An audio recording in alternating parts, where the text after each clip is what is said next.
Mengenal gangguan bipolar. Bipolar adalah gangguan suasana hati.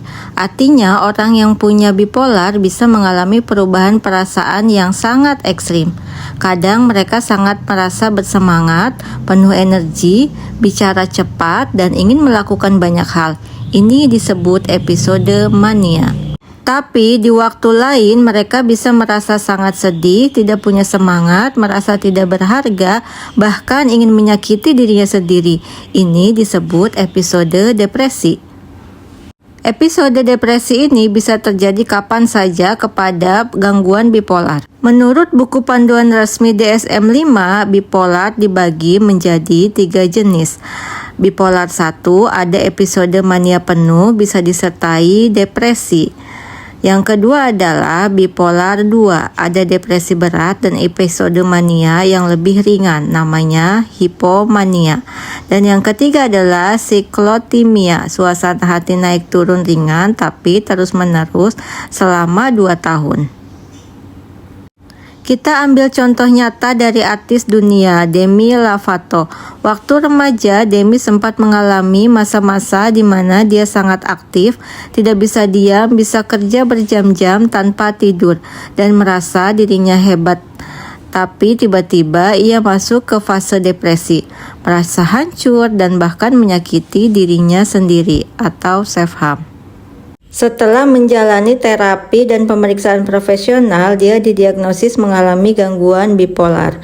Sekarang, Demi masih terus menjalani pengobatan dan sering berbagi cerita untuk menginspirasi orang lain agar lebih peduli dengan kesehatan mental.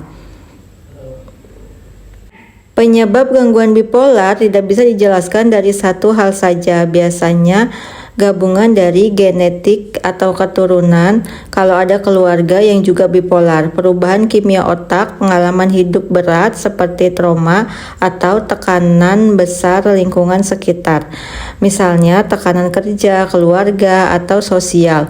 Bipolar bisa menyerang siapa saja, laki-laki maupun perempuan, dan biasanya muncul saat usia remaja sampai dewasa muda.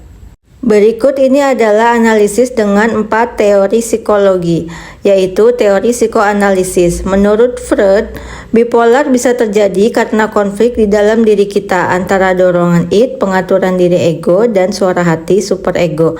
Saat mania, dorongan bebas dalam dirinya terlalu kuat. Saat depresi, suara hati terlalu keras menilai diri sendiri. Kelebihannya menjelaskan emosi dalam diri secara mendalam. Kekurangannya sulit dibuktikan secara ilmiah.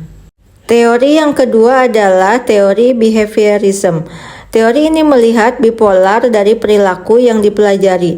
Misalnya saat seseorang dalam fase mania dan mendapat pujian dari orang sekitar, maka perilaku itu diperkuat. Sebaliknya saat tidak mendapatkan perhatian atau justru dimarahi, bisa muncul fase depresi. Kelebihan mudah diamati dan bisa diukur. Kekurangan tidak menjelaskan emosi dan pikiran secara mendalam. Teori yang ketiga adalah teori kognitif.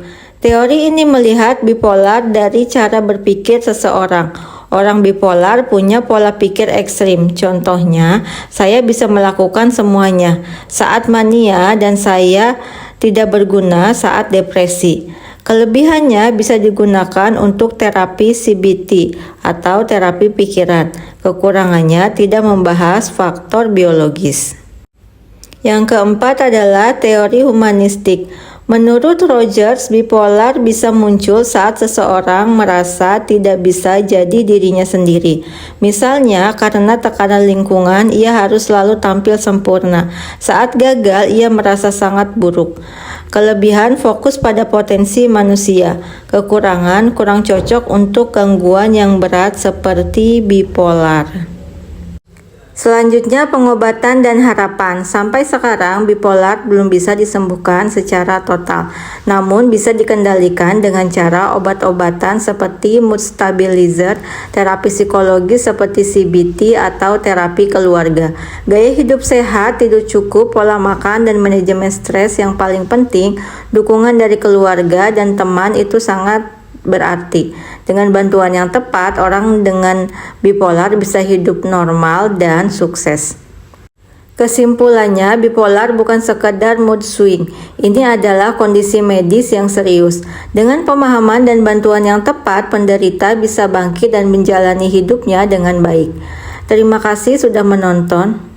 Semoga tayangan ini bermanfaat dan membawa pemahaman kepada teman-teman semua. Terima kasih.